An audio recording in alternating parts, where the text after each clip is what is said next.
Hi there, and welcome to another episode of eCom at One. Today's guest is Chloë Thomas, podcast host and all-round ecom legend. How you doing, Chloë? I'm good, thanks. Great to be here again. So thank you for me back. Seems like not that long ago, you were on our second ever episode, which was right at the beginning of this journey. It was ages ago, wasn't it? It feels like yesterday, but I was looking at it earlier and it's like, whoa, that was a while back. No, it is actually crazy to think, what started out as a bit of a sort of let's start this podcast journey, and here we are. I think it's 19 months later since we last spoke, thereabouts, and we're episode 84, 5. So 84 podcasts since we last spoke. It's a long time, really, in the e-commerce world. So I think it'd be great to kick off and tell us what you've been up to in the last 18, 19 months. Well, yeah, it's been, well, you say it's been a long time in e-commerce. I think it's been the longest 18 months in e-commerce ever. I have so much sympathy for all the retailers out there right now because I think you were all pretty exhausted at this time last year, and it's just been even more crazy. So whilst I've been up to quite a lot since we last spoke, it's nowhere near as much as the average e-commerce marketing manager. So I'll just put that caveat up there. But I guess 3 big things have happened since we last spoke. One is I launched a second podcast called Keep Optimizing, which is all about e-commerce marketing, not conversion rate optimization. Chloë shoots, scores and loses on the naming conventions again. But marketing focused podcast all about e-commerce called Keep Optimizing. So that's just over a year old. We ran a virtual summit earlier this year, which was a lot of fun. And then the third, and I think the most important thing I've done since we last did one of these, is I left the office, went to an event and met you face to face, Richard. I remember it well. I think you nearly jumped out of your skin when I gave you a bear hug. I tried to give you a bear hug. It was amazing to see people in person, as everybody's saying at the moment. But yeah, it's been a really interesting 18 months. Wow. Wow. I mean, obviously, I was a guest on the podcast 8 months ago, and obviously, the episodes have passed, and obviously, I know that you've had some amazing guests on there, so we'll link that up as well. Obviously, you get some of the best guests in the industry, so that's brilliant. And obviously, to meet you at an event, to go to an event, obviously to meet you was fantastic. But what a buzz! I think it was a couple of days at the NEC in the UK, and just to sort of see partners, to see obviously customers, new people in the industry that are coming through, new faces, obviously some great talks. It's great to get out there, isn't it? I'm looking forward to going to new other stuff soon. It was a lot of fun, but my event attending batteries are not what they used to be, and it took me, with the full day on a train to get there, the full day on the train to get back. I don't think that kind of wiped me out as well. I think it took me 3 days for my brain to start functioning again, but it was thoroughly worth it. But I won't be doing it every week. Let's put it that way. Going out of the house every week to an event. Yeah, but I think guys listening in, events are back, and I think when you listen to this episode, they'll still be back, and I think it's, I think definitely, I'm a massive believer, and Chloë is too. A lot of magic happens at events, face to face, getting out there, meeting. Whether it's a, agency focused or e-commerce focused, or your specific industry that you're in. Obviously, being out there, meeting potential new suppliers, new partners, and just that buzz around your industry. It was brilliant. It's like, I think it's 3 weeks ago now we've been back, and still I think it's longer than that. I think it's been a month. Yeah, I'm still working through the ideas and the connections I made on the day. It's so powerful. Yeah. I think just to put it in perspective, Joel, we went to the same event 2 years ago, and this was better buzz, better sort of content in the room and conversations in the room. I generally thought, and we've been doing these, as you have, for a long time, different events and live events. But I think, so events, guys, get yourselves back at your industry events, I think is a big takeaway there. But so 18 months down the line, and we're literally on our doorstep, around the corner, Black Friday. So I think we're going to dive into Black Friday Q&A, see what's been going on. And some of the, obviously, I know you've done your own event around Black Friday, or you've had many episodes around Black Friday recently on your podcast. So in your opinion, I think it's a great question. What campaign you're running? What are you doing? What's the discount? What's this? Should every store run a Black Friday campaign? The pressure's on. Should they? Shouldn't they? What's your opinion? I think you should do it if it's the right decision for your business, but there is no rule book that says you have to do Black Friday. There is no rule book that says how you have to do Black Friday. So it's a brilliant opportunity to turn the consumer appetite for spending this close to Christmas, this key part of the holiday season, to meet what your business needs at the moment. And I love the fact that you're hearing this very, very close to Black Friday, because what your business needs to get from Black Friday might be different today than it was in October, because this is a chaotic Q4. So reassess your plans, even this close to the big day itself. Reassess those plans and ask yourself, should we be doing it, or should we cut back? Should we up it? Should we down it? Go back to going, what do we actually need and want to get from this? Great answer.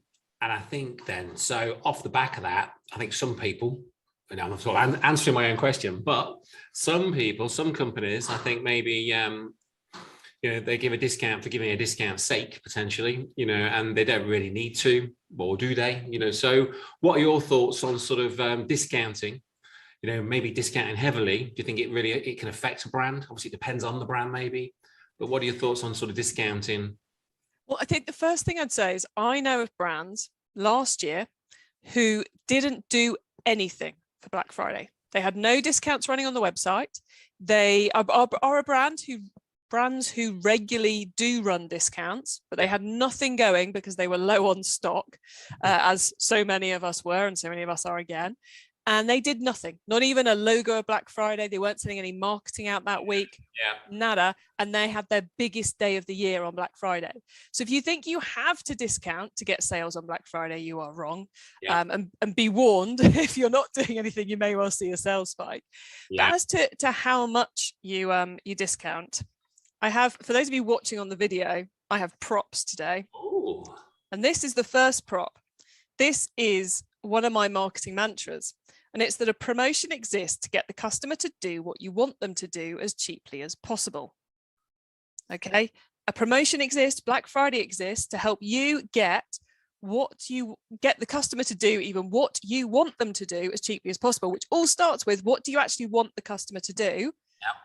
Which customer are you targeting? And then the cheaply as possible bit is simply because it's so easy to go, we'll do 40% off everything.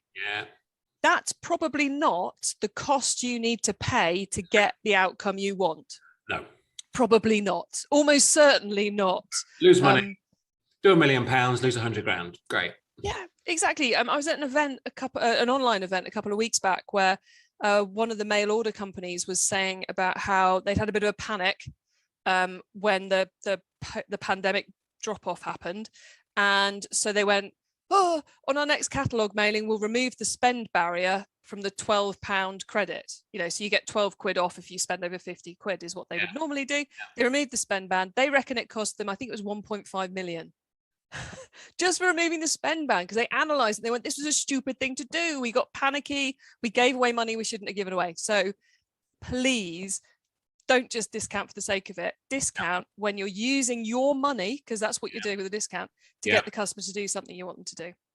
I think that's so important. I think, people just rave on about what turnover they had over that weekend or that week or that month or whatever it may be. Oh yeah, we had a crack and we did double what we did last year. But how much money did you make? How much money did you give away? How much stock did you sell at a loss maybe? Or, when you're factoring and, factoring everything and that net bottom line profit. So I think great, discounts. And especially this year when, the supply chain issues of getting that product in, you may not have much product. So in which case, why are you giving your margin away? And then secondly, some of the price increases that are happening on containers, on shipping, on, because of all the glut and people getting stuck at Felixstowe and all the rest of it, there's crazy ass charges going on with empty containers, which are adding huge cost onto your product. So your margins are getting squeezed from the bottom up. So please don't over squeeze them from the top down. So I think hold is the word. Hold. Stop with that discount. Have a little word before you go to your creative team and get your 40% banners set up. It's like, wow, hang on a minute. So, okay, we're not going to discount. So what are we going to do? That's the magic question. I would say we might discount, but we would selectively discount. So identify a few products. But if you there's also that fact that, you know, for some brands, discounting isn't the right thing to do anyway. So what do you do instead of a discount? I think bundles are a really powerful thing to do on Black Friday, because you're upping the spend level, you know, the average order value, which is always a nice thing to do. And you can do a certain amount of pre-prepping, because people are probably only going to buy one bundle. So admittedly, we're a bit close now for pre-prepping, but, you know, you could start now putting those bundles together, ready to ship them out. And if you're really savvy, which again, we're possibly a little bit late to do this, but this would count for another promotion, is you can get specific products that are really high margin and add them into your bundles that raise the perceived price and massively increase your margin or your ability to discount without giving away too much margin. Discount, but you're not discounting your margin because you've got maybe 100% in there, or exactly. So I'm a massive fan of bundles. Free gifts are another great alternative to discounts. Again, if you're going to do a free gift, either have it something that's been lurking around the warehouse for a while that you can't shift. Make it something light, make it something with a massive margin, you know, between perceived value and what it costs you. That can be a great way. And ideally, something which, especially at this time of year, either someone wants for themselves or they can easily give as a gift. That's the key criteria for a successful free gift, because then people really want it.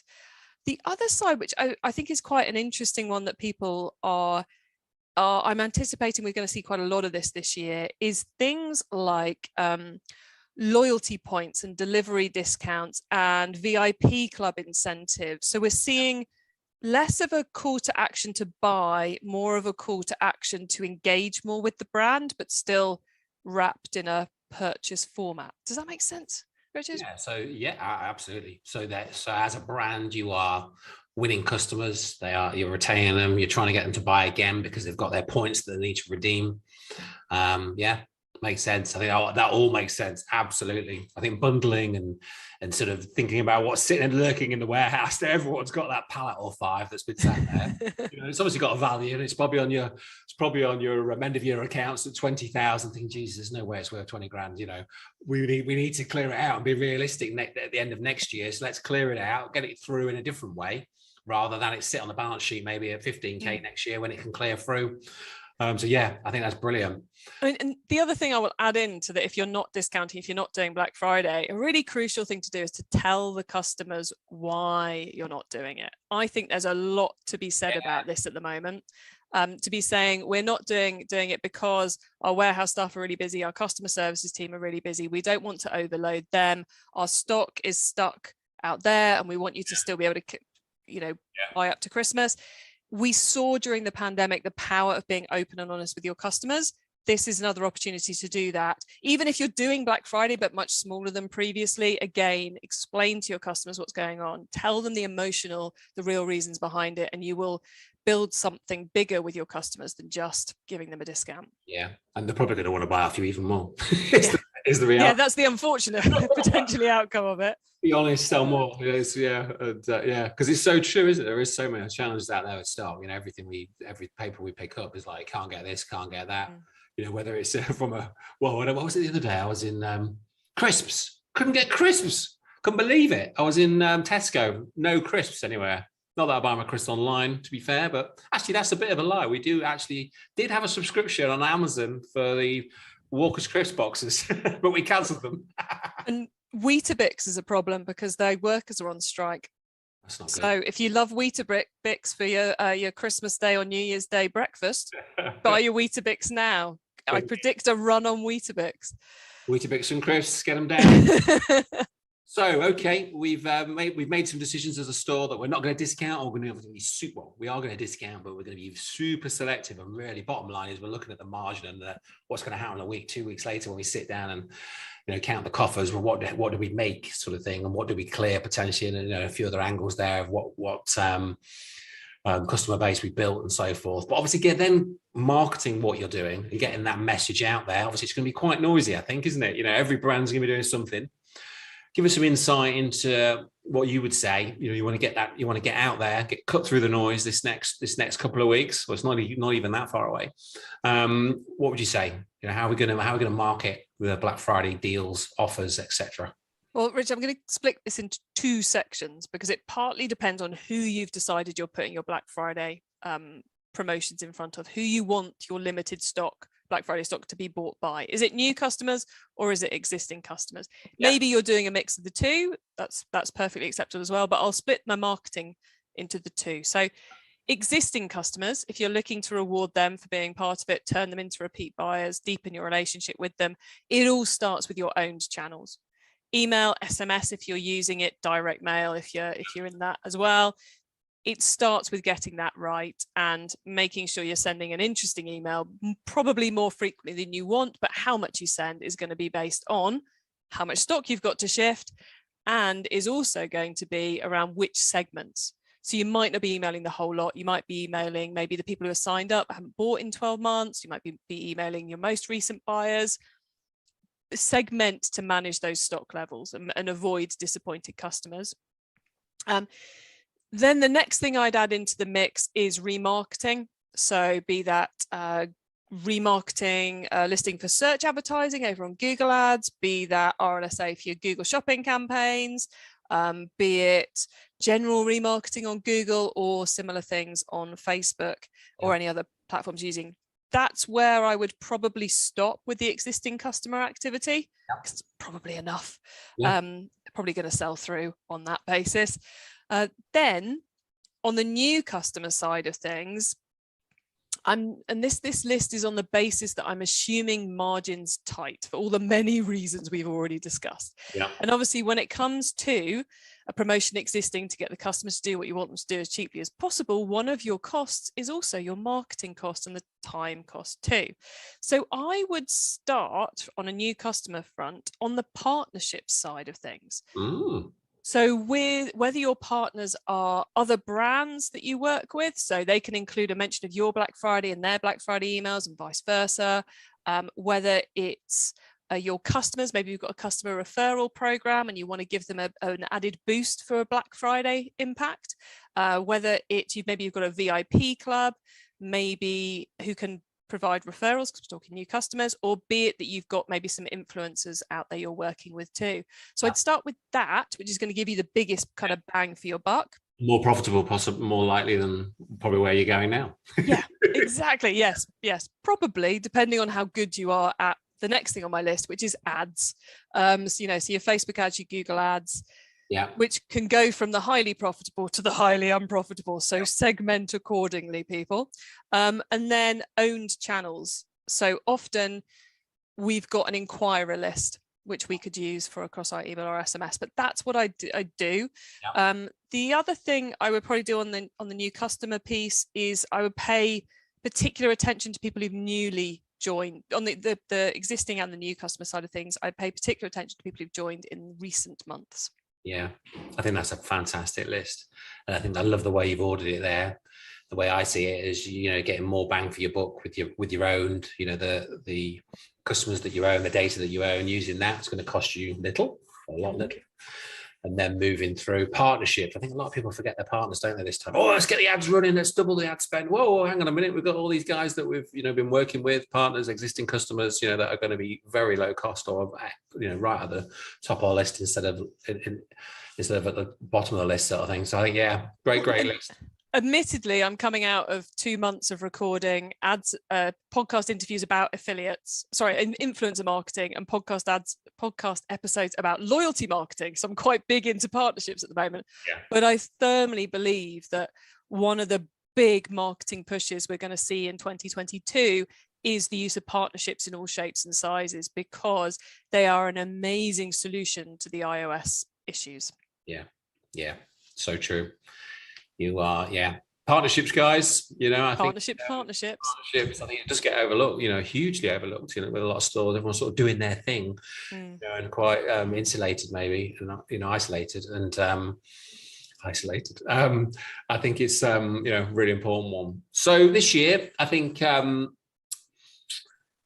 What do you think we're going to see that we don't normally see? We're another 12 months down the line. Obviously every year we know it's going to be, we assume and we know that it's going to be crazy, but anything specific you think this year is going to stand out over and above? I am absolutely fascinated to see what happens this year, because last year was weird because we were in this strange position where we had kind of like the online only companies were running out of stock, broadly speaking, because sales have been so crazy all year round and supply chain had minor disruptions compared to this year, but we'd have called them major disruptions then. And then on the flip side of that, you had the physical retailers, the high street retailers, who just had far too much stock. Yeah. So, you had people who had running discounts for months, quite frankly, not just over Black Friday week. Like DFS sale everywhere. Yeah, it was, with massive margin reductions because they just had this stuff they needed to clear. Well, there was, quite a bit of that had cleared by the time we got to the autumn, but it was still having an impact. This year, I think how it shapes up all depends on which containers make it through Felixstowe, to be honest, and how well companies adapt to yet another set of changing criteria that's outside our control. Yeah. And we've obviously we've got prices starting to rise. We've got inflation. I think one of the other interesting things is, I'm feeling this a lot at the moment, is the consumer's interest in sustainability. Yeah. Which at some point leads to them buying less at some point. So I'm intrigued, what the impact, especially of all the COP26 news in the UK, what the impact of that will be on consumer habits. I don't think it's going to make a lot of difference this year, but I think we'll start to see it from 2022 onwards. So I'm fascinated to see what happens. Stock one's so going to play a massive part, isn't it? It's so reliant on that supply line, and obviously there's a lot of challenges at the moment. So make sure your haulage and your your importers, and you've got your VAT money ready, or whatever, all the different elements that's ready, that could potentially delay you by that day or 3 or 5. I remember a time, I'm going back some time now, and we had a challenge. Before we had the agency, we had our own stores. We were selling digital photo frames. This is 14 years ago, and they were it was peak, container after container. We had a very, we did it for 3 years. I was in and out, sold the business, but one particular container basically didn't arrive for Christmas, and I had 240 grand sitting on a container that, it arrived on like the 23rd of December. It was like absolute nightmare. It was a nightmare. It was absolute flipping nightmare. So January, I'm sitting there with all my profit for December and then some, sitting in a bloody warehouse in the warehouse. So it was a problem. It was a big problem at the time.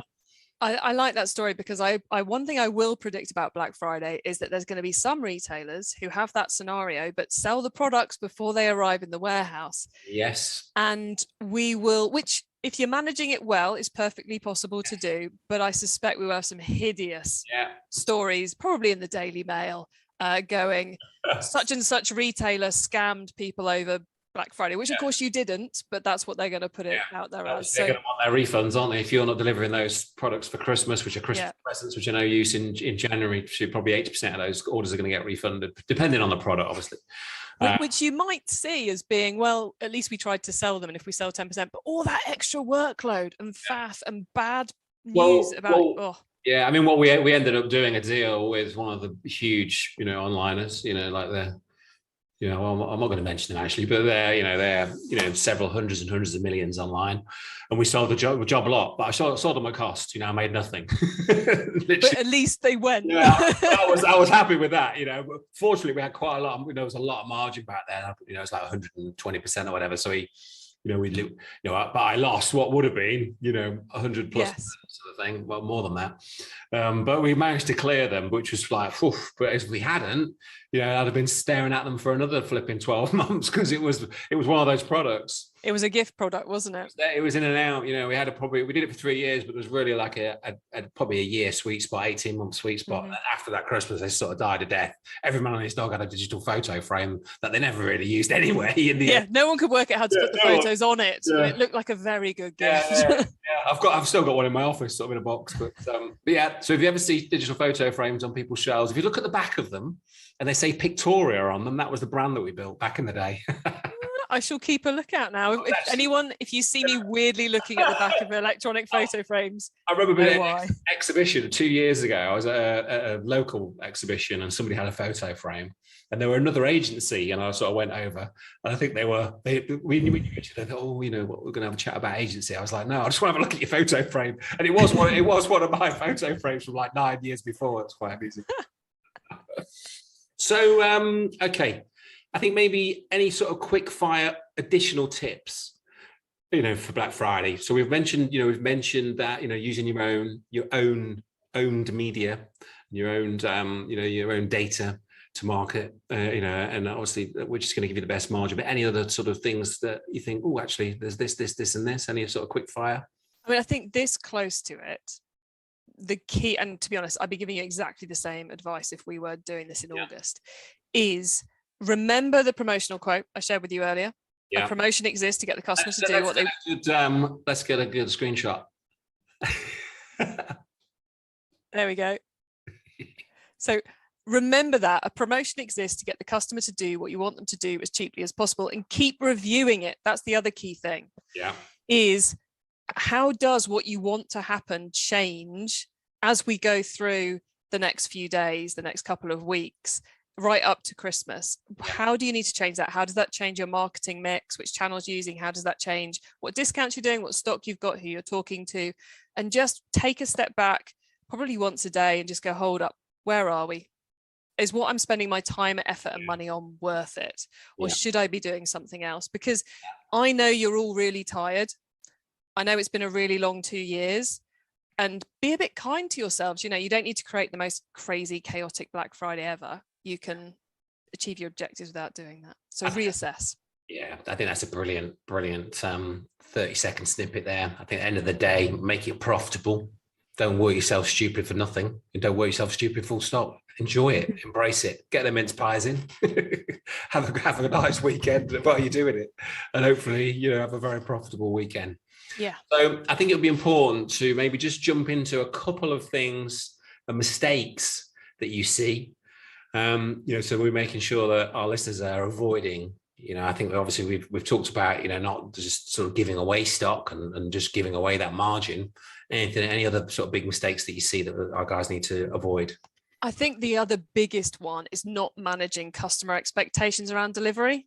It's the company who are clearly going to get slammed because they've put a crazy discount on their stock. They've not set a limit on how much stock they're willing to sell at that discount, and they've still got next day delivery if you order before 8 p.m. and you're like, it's not happening. That's not going to happen. It's not happening. And the customer services team are probably looking at it going, oh God, they've done it again this year. So don't set yourself up for failure with delivery speeds. Downgrade them for Black Friday period. Please be kind to yourself, be kind to your customers. It's surveys have shown that customers do not expect fast delivery over Black Friday. They're not expecting it, so downgrade it. Take the option off your website and make it really clear at every stage, from your marketing through. So your email marketing through, probably don't put this on your Facebook ads, but from your email marketing through, we were going to get the product to you as soon as possible.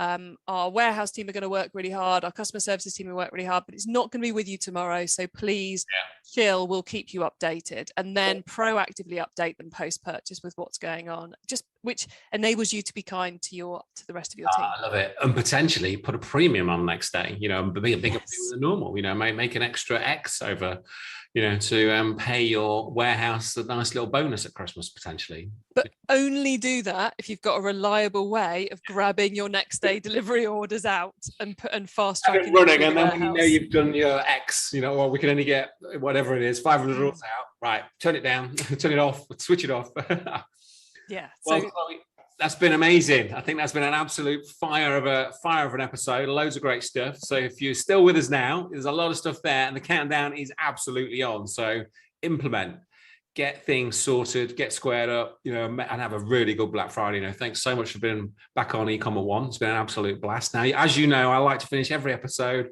with a book recommendation. Do we have a fresh book 18 months later? We do have a fresh book, and this is so not related to Black Friday, you couldn't believe. So I have the prop for those watching on the video. So the book is The New Chameleons: How to Connect with Consumers Who Defy Categorization by Michael R. Solomon. And he is a professor in America of, I'm quickly double checking on the back before I get this wrong. He's a marketing and consumer behavior professor. He's awesome. I interviewed him for one of my podcasts recently. And basically what the book is about is it's about how complex we now are as consumers. So, you know, I'm one person at work, one person at home. Yeah. I'm not one person on the school run, but people who have children are one person on the school run. We wear all these different hats. We have all these different needs, and we buy differently depending on which sector of our life it's in. Yeah. So you can't just go, oh, my target market is women who are 25 to 30 who are ABC ones or something. Yeah. You've got to be, it's more about the whys and the facets of people's personalities. And the book is brilliant at explaining how to embrace that. And that is going to be key for next year. That sounds insane. I am on that. I'm all over that in about 30 seconds time. Yeah. So thank you once again. For the guys that want to reach out to you, find out more, what's the best place, the best way to do that? eCommercemasterplan.com is where you'll find everything I am currently up to and have been up to probably as well. So eCommercemasterplan.com. Well, thank you so much for being on eCommerce One. And no doubt I will see you for the third time, 18 months time.